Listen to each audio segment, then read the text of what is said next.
Devmali trip plan करूछंती कि Devmali tourist place विषय जानिबा को चाहुछंती कि पैराग्लाइडिंग इन ओडिशा सर्च करूछंती कि आपण को उत्तर जदि हाँ तेबे भिडियोटी आपण को पे ओडिशार उच्चतम पर्वत देवमाली रे चलित वर्ष अर्थात 2022 डिसेम्बर मासरू आपण को मिल पारिबो पैराग्लाइडिंग सुविधा।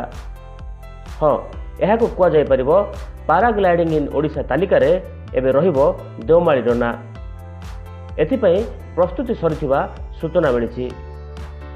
Green space adventure private limited पक्षरु आरंभ होबाकू जाउछि कोरापुट देवमाली रे पैराग्लाइडिंग। डिसेम्बर मासरू पर्यटन विभाग देवमाली रे इको रिट्रीट करने को मनस्थ करथिबा बेले पर्यटकों रोमांचकर अनुभूति पे 10 मिनिट्र पैराग्लाइडिंग सुविधा देवाई योजना करछि, जहाँकि देवमाली कोरापुट आसुवा पर्यटकों पे एक खुशी खबर।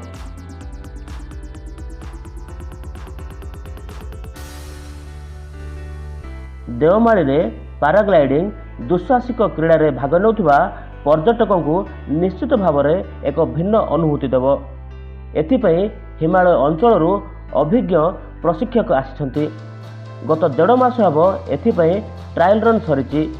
कोरापुट जिला प्रशासन पक्षरु मध्य अनुमति दिया जाइछि, खाली अपेक्षा उड़ान पाए।